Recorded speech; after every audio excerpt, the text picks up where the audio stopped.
Hello, this is Ed Mitchell, and today we're going to go over how to reuse a code or name for a vehicle. Why keep a particular code or name for a vehicle? Well, the most common reason is that users are familiar with a code, such as fire engine number 2 or emergency vehicle number 1. It's not practical to ask people to remember a new code every time something is reassigned a number. The other is the finance department reassigns the old number, and the Department of Public Works doesn't have too much to say about this. And then finally, a particular employee's equipment is assigned by code to the fuel delivery system. So what happens if you just start using a new vehicle and keeping the old code and name in place? Well, first of all, your cost associated with a new vehicle will be incorrect, as a report will look at both the new and the old vehicles. Secondly, preventative maintenance will be inaccurate, as the previous vehicle's higher mileage and hours will give bogus preventative maintenance items on the new vehicle. And then finally, replacement schedules, depreciation, and other key values will be incorrect. So today's topics will include retiring the old vehicle code and name, reusing the old vehicle code and name, and deactivating and eliminating from your equipment list old vehicles. So let's see how this is done in practice. So let's go now and look at a piece of equipment and how we can accomplish all this.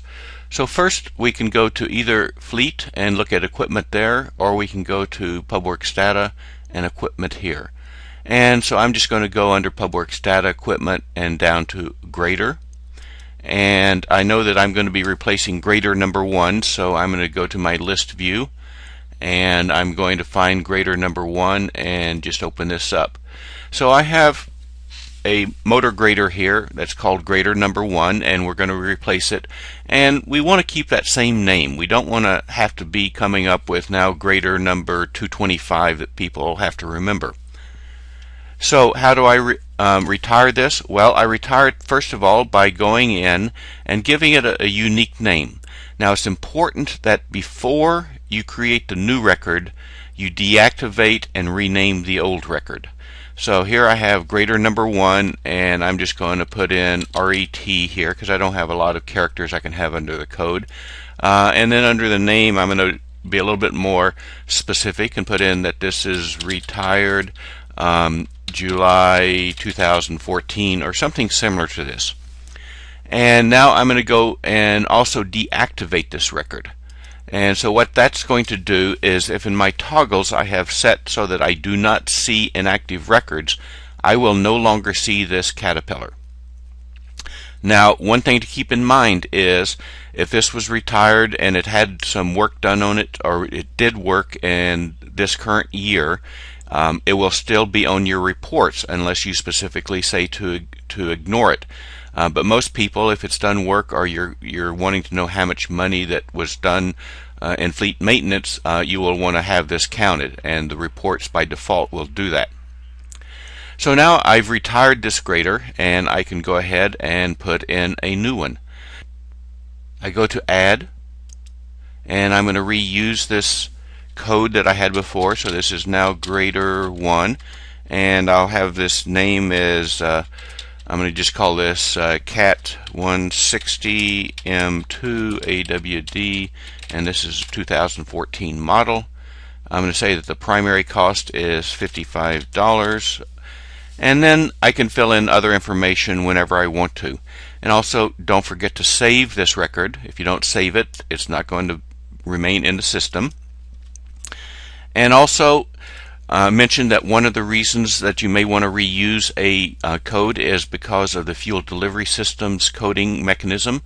And if you have to reuse the old vehicle's fuel delivery card, then you would delete that card from the external code in PubWorks on the old vehicle, and then you're going to add it to this new vehicle. So if this was 5642, and then I save this, then now that fuel delivery card will go with this. I had mentioned making it so that you cannot see inactivated records in PubWorks, so we'd like to make it so we can't see the old grader that is now retired. So if under the current situation, I go to my list view, I will see that I still have this retired grader that I can see, and here it is, and it's grayed out because it is inactive. So what if I don't want to see this? Well, the easy thing to do is to go to my system settings, go down to toggles, and under toggles I'll just click the exclude records from Windows and also listing reports, and I'm going to apply this, click OK.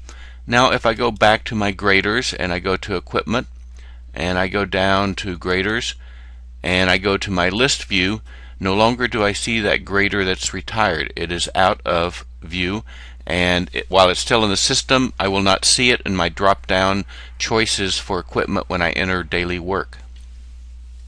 Thank you for joining us today, and if you have any questions about this or any other items with PubWorks, please do not hesitate to call PubWorks support or email PubWorks support. That's support@pubworks.com. Thank you very much and have a nice day.